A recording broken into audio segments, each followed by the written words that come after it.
Je sens la chaleur dans l'air, de cette chaleur qui colle à la peau. Celle qui vous fait oublier où vous vous terminez et où le monde commence. Je me tenais dans ma cuisine, le bourdonnement du réfrigérateur, un léger réconfort contre l'immobilité du matin. Mes doigts serraient le couteau qui tranchait une pêche. Le jus s'accumulait sur la planche à découper, doux et collant. J'avais 34 ans, mariée depuis 7 ans à un homme qui sur le papier avait tout pour plaire, stable, aimable, prévisible, mais la prévisibilité peut vous vider. Vous laisser à fixer votre reflet, vous demandant quand vous avez arrêté de vous sentir vivante.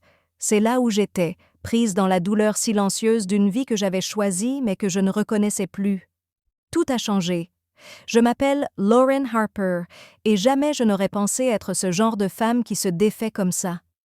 J'entendais autrefois des histoires de désirs interdits, et j'en riais.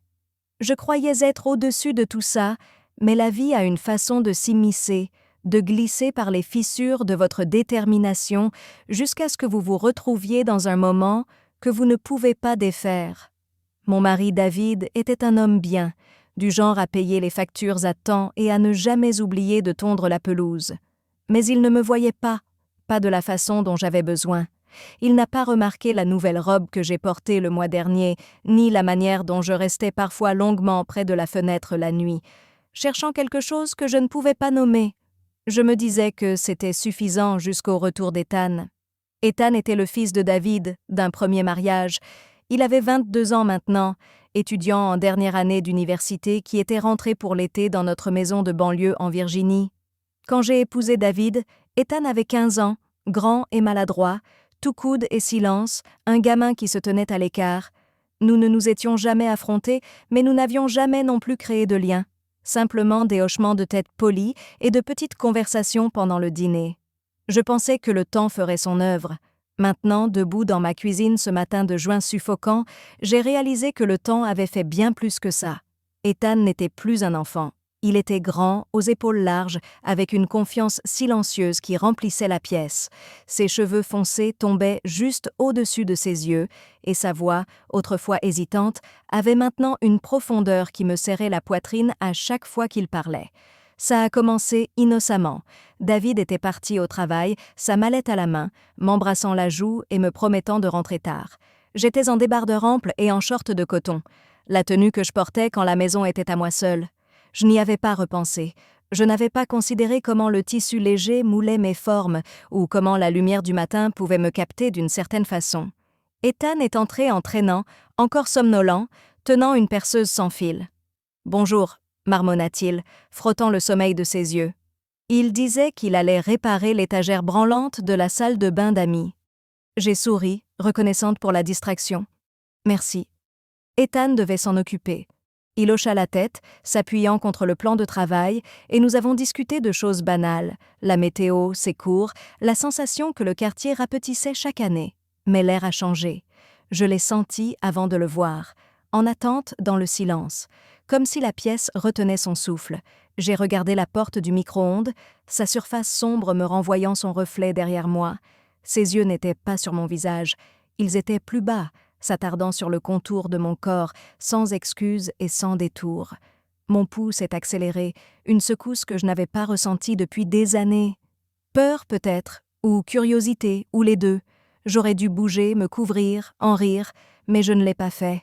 Je suis restée là, tranchant la pêche, laissant le moment s'étirer. La perceuse lui a glissé des mains et a cliqueté contre le carrelage. Nous avons sursauté tous les deux. « Désolé », balbutia-t-il, les joues empourprées en ramassant l'outil. « Glissé. Pas de souci ?» ai-je dit, ma voix trop calme, trop contrôlée. Il a marmonné quelque chose au sujet d'un tournevis et a quitté la cuisine. Ses pas étaient rapides et irréguliers. Je suis restée seule, la pêche à moitié oubliée dans ma main, le cœur battant si fort que je le sentais dans la gorge. Ce n'était pas que l'embarras du moment, c'était la façon dont cela a réveillé quelque chose en moi, quelque chose de brut et d'impulsif, comme une allumette qu'on frotte dans une pièce pleine d'essence. En haut, j'ai verrouillé la porte de ma chambre et me suis allongée sur le lit, encore dans ce fichu débardeur. Mes mains ont parcouru la courbe de mon ventre, pas parce que j'en avais l'intention, mais parce que j'avais besoin de sentir quelque chose de réel. Le regard d'Ethan s'était imprimé sur moi. Pas le regard maladroit d'un étudiant, mais celui d'un homme qui désirait quelque chose qu'il savait ne pas devoir vouloir. Et Dieu m'aide, j'ai aimé ça. J'ai aimé la façon dont cela me faisait sentir vue, désirée, vivante. Je me suis dit que c'était passager, un éclair que j'enterrerais avant le dîner, mais la vérité était que je ne voulais pas l'enterrer. Je voulais le poursuivre. Ce soir-là, le dîner fut une affaire tranquille. David parlait à bâton rompu d'un nouveau projet au travail, inconscient de la tension qui bouillonnait de l'autre côté de la table. Ethan parlait peu, les yeux fixés sur son assiette. Mais je le sentais quand je lui ai tendu le sel. Nos doigts se sont effleurés et l'air a crépité. Nos yeux se sont croisés une fraction de seconde, et c'était comme s'il avait dit 1000 choses sans ouvrir la bouche. Après le repas, j'ai fait la vaisselle seule, le tintement des assiettes me ramenant à la réalité. Ethan est resté dans l'embrasure de la porte, sans parler, juste à regarder. Je ne me suis pas retournée, mais je sentais sa présence, lourde et chaude, comme un orage prêt à éclater. Aucun de nous n'a parlé, mais le silence était assourdissant. Le matin suivant, j'ai fait attention. Je me suis habillée d'un t-shirt et d'un jean avant de descendre, décidée à garder les choses normales. Mais le normal était un mensonge. David était parti toute la journée, une réunion client qui s'étirerait jusqu'à la soirée. La chaleur était insupportable, celle qui vous donne des démangeaisons de peau. J'ai proposé à Ethan d'aller à la piscine. Une idée que je me suis dite anodin. Il a hésité, puis acquiescé, et j'ai ressenti un frisson que je ne pouvais nommer. J'ai choisi mon maillot avec intention, un bikini turquoise qui épousait mes hanches et plongeait bas devant. Je me suis dit que c'était juste pour moi, pour me sentir bien dans ma peau. Mais je savais mieux. Quand je suis sortie, Ethan était déjà dans la piscine, les bras le long du bord, l'eau faisant scintiller ses épaules. Ses yeux m'ont suivi en passant. Subtil, mais indéniable. Je me suis sentie puissante, désirée, et c'était enivrant. Nous avons d'abord parlé facilement de ses colocataires, de ses goûts musicaux, de l'ennui d'un été en banlieue. Il a ri plus que d'habitude, et je me suis surprise à sourire, vraiment sourire, pour la première fois depuis des semaines. Lorsqu'il est allé chercher des boissons, j'ai hoché la tête. Il est revenu avec 2 canettes d'eau pétillante. Ses doigts ont effleuré les miens en me tendant l'une d'elles, et mon pouls a bondi. Nous n'efforcions plus d'être discrets. Dans le petit bassin, son pied a frôlé le mien sous l'eau, et je n'ai pas reculé. J'ai laissé le contact durer, j'ai laissé la chaleur monter. « Besoin de crème solaire ?» a-t-il demandé ensuite, la voix détendue mais les yeux trahissant autre chose. J'ai hoché la tête avant d'avoir pensé mieux. Il s'est approché derrière moi, ses mains lentes et délibérées, massant la lotion sur mes épaules, puis plus bas, suivant la courbe de ma colonne vertébrale. Son toucher était attentif, respectueux, mais il était plus que ça. C'était intime, comme s'il essayait de me mémoriser. J'ai fermé les yeux, la respiration courte, la peau vibrante sous ses mains.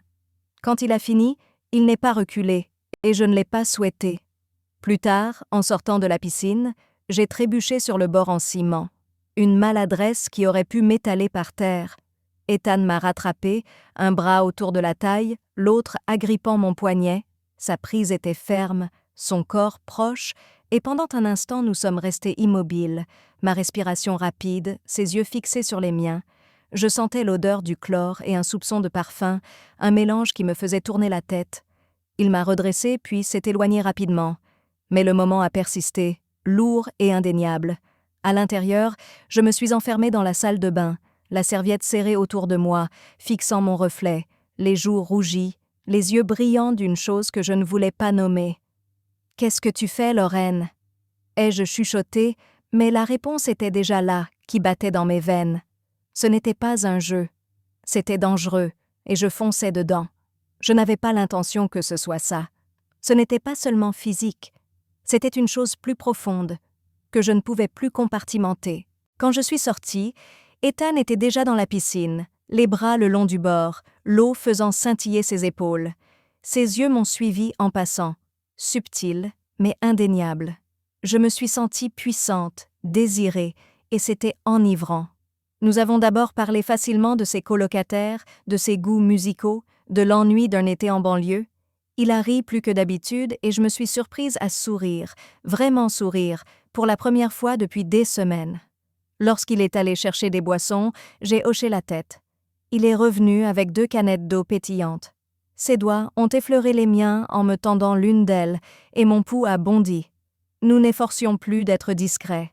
Dans le petit bassin, son pied a frôlé le mien sous l'eau, et je n'ai pas reculé. J'ai laissé le contact durer, j'ai laissé la chaleur monter. « Besoin de crème solaire ?» a-t-il demandé ensuite, la voix détendue mais les yeux trahissant autre chose. J'ai hoché la tête avant d'avoir pensé mieux. Il s'est approché derrière moi, ses mains lentes et délibérées massant la lotion sur mes épaules, puis plus bas, suivant la courbe de ma colonne vertébrale. Son toucher était attentif, respectueux, mais il était plus que ça. C'était intime, comme s'il essayait de me mémoriser. J'ai fermé les yeux, la respiration courte, la peau vibrante sous ses mains. Quand il a fini, il n'est pas reculé et je ne l'ai pas souhaité. Plus tard, en sortant de la piscine, j'ai trébuché sur le bord en ciment, une maladresse qui aurait pu m'étaler par terre. Ethan m'a rattrapé, un bras autour de la taille, l'autre agrippant mon poignet. Sa prise était ferme, son corps proche, et pendant un instant nous sommes restés immobiles, ma respiration rapide, ses yeux fixés sur les miens. Je sentais l'odeur du chlore et un soupçon de parfum, un mélange qui me faisait tourner la tête. Il m'a redressé puis s'est éloigné rapidement, mais le moment a persisté, lourd et indéniable. À l'intérieur, je me suis enfermée dans la salle de bain, la serviette serrée autour de moi, fixant mon reflet, les joues rougies, les yeux brillants d'une chose que je ne voulais pas nommer. « Qu'est-ce que tu fais, Lorraine ?» ai-je chuchoté, mais la réponse était déjà là, qui battait dans mes veines. Ce n'était pas un jeu. C'était dangereux, et je fonçais dedans. Je n'avais pas l'intention que ce soit ça. Ce n'était pas seulement physique. C'était une chose plus profonde, que je ne pouvais plus compartimenter. Le soir venu, j'avais réussi à me convaincre de laisser tomber. J'ai envoyé un texto à David pour savoir s'il voulait que je lui garde des restes, me raccrochant à la routine. Mais Ethan est entré dans la cuisine torse nu, les cheveux mouillés de la piscine, et m'a demandé si j'avais besoin d'aide pour couper les légumes. J'aurais dû dire non. À la place, je lui ai passé un couteau. Nous nous sommes déplacés l'un autour de l'autre, comme si nous avions toujours fait ça. Mais c'était différent maintenant. Sa main a effleuré mon dos en passant. Ses yeux ont brièvement regardé mes lèvres pendant que je parlais. Je l'ai surpris en train de me regarder, et il n'a pas détourné le regard. L'air était chargé de tout ce que nous ne disions pas. Après le dîner, il est resté pendant que je faisais la vaisselle, appuyé contre le plan de travail, sa présence un défi silencieux. « Il fait calme ce soir », ai-je dit, cherchant à remplir le silence. « Ce n'est pas calme », a-t-il répondu d'une voix basse. « J'entends ton cœur. » Je me suis figée, les mains dans l'eau savonneuse. Il s'est approché, sans toucher, juste assez près pour que je sente sa chaleur. « Je n'essaie pas de rendre ça bizarre », a-t-il dit. « Je sais que tu es marié, je respecte ça, mais je n'arrive pas à t'enlever de ma tête. » J'aurais dû l'arrêter, lui rappeler que j'étais sa belle-mère, que c'était une frontière à ne pas franchir. Mais je me suis retournée, j'ai plongé mon regard dans le sien et j'ai vu un homme qui me voulait, pas seulement mon corps, mais moi. J'ai essuyé mes mains, suis passée devant lui, mon épaule effleurant sa poitrine, lente et délibérée. Il n'a pas suivi, mais il n'en avait pas besoin. Le message était clair. Cette nuit-là, David a envoyé un message disant qu'il passerait la nuit au travail. J'ai versé un verre de vin, me disant que je me détendais, mais chaque grincement de la maison faisait battre mon cœur. Ethan est entré dans le salon, tout juste sorti de la douche, en t-shirt gris et pantalon de jogging. Il m'a demandé si je voulais de la compagnie. J'ai hoché la tête, incapable de faire confiance à ma voix. Nous nous sommes assis aux extrémités opposées du canapé, le silence entre nous vibrant de possibilités. Je lui ai offert du vin. Il a accepté, ses doigts effleurant les miens quand je lui ai tendu le verre. Ce contact a suffi. « Es-tu heureuse ?» a-t-il demandé, sa voix perçant le silence. Mon cœur s'est contracté. La vérité était trop lourde pour sortir tout de suite. J'étais heureuse, ai-je fini par dire. Parfois, je le suis encore, mais c'est devenu de l'habitude. Je ne me sens plus vue. « Je te vois », a-t-il répondu, les yeux posés sur moi. « Je remarque tout. La façon dont tu mords ta lèvre quand tu réfléchis, comment tu ris, la façon dont tu regardes par la fenêtre comme si tu attendais quelque chose. » Ma respiration a manqué. Personne ne m'avait jamais regardé ainsi, pas même David. Ethan s'est penché vers moi, la voix plus douce. J'ai essayé d'ignorer ça. Lorraine, j'ai essayé de faire ce qui était juste, mais je veux te connaître. Je m'en fiche que ce soit mal. J'ai posé mon verre. Il a fait pareil. Quand nos lèvres se sont rencontrées, c'était lent, délibéré, comme si nous avions attendu toute une vie. Ses mains ont trouvé ma taille, les miennes sa poitrine. Son cœur battait sous ma paume. Quand il a embrassé mon cou, j'ai incliné la tête en arrière, laissant le monde s'effacer. Ses doigts se sont glissés sous mon t-shirt et je ne l'ai pas arrêté. Je voulais qu'il me connaisse, qu'il ressente ce que je cachais. Quand c'est arrivé, c'était profond, contrôlé. Ses yeux ne m'ont jamais quitté. Ils me regardaient, me guidaient, et pour la première fois depuis des années, je me suis sentie entière. Après, allongés l'un près de l'autre, sa main sur mon ventre, la pièce était chaude et lourde. Je savais que tout avait changé. Je savais qu'il n'y avait pas de retour en arrière, mais je ne le regrettais pas. Pas alors, pas quand ses doigts tracèrent ma peau, pas quand il a embrassé mon épaule et murmuré mon nom comme une prière. Le lendemain matin, il était parti quand je me suis réveillée. Les draps encore chauds à côté de moi. Un mélange de soulagement et de manque me serrait la poitrine. En bas, il prenait son café, son sourire prudent comme s'il avait peur de briser quelque chose de fragile. Nous n'avons pas reparlé de la nuit, mais l'air était différent, chargé de ce que nous avions fait. Ses yeux me suivaient, son corps toujours à demi tourné vers moi, en attente d'un signe. Ce signe est venu 3 jours plus tard. Nous feignions de regarder la télévision dans le salon. Quand il a demandé si j'allais bien, j'ai répondu « Je ne suis pas sûre ». Et cela a suffi. Il a pris ma main, m'a rapprochée, et cette fois ce n'était pas doux. C'était désespéré, urgent, comme si les jours passés loin l'avaient affûté. Je l'ai laissé faire, me laisser absorber. Mais le poids de tout cela a commencé à peser. Ce n'était plus seulement physique, c'était quelque chose de plus profond, que je ne pouvais plus compartimenter. Ethan a commencé à m'envoyer des textos quand il n'était pas chez nous. De petites choses, comme qu'une chanson lui rappelait nous, ou qu'il manquait mon sourire. J'aurais dû l'arrêter, mais je ne l'ai pas fait. Il a commencé à aider davantage à la maison, bricoler, cuisiner quand je paraissais fatiguée. Ce n'était pas un jeu. Il était présent pour moi de la manière dont David ne l'était plus. Puis il a dit qu'il ne voulait pas partir à la fin de l'été. Pas pour l'école, ni pour rien. À cause de moi, a-t-il dit. Je me suis figée. Tu sais qui je suis, ai-je murmuré. Tu sais ce que je représente? Ça pourrait tout détruire. Je m'en fiche, a-t-il répondu. Je préférerais détruire ce qui est faux que partir de ce qui est réel.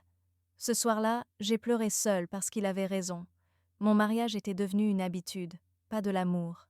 Ce que j'avais avec Ethan était vivant, électrique, mais c'était aussi faux. La culpabilité s'est glissée, lourde et implacable. Je ne pouvais plus regarder David droit dans les yeux.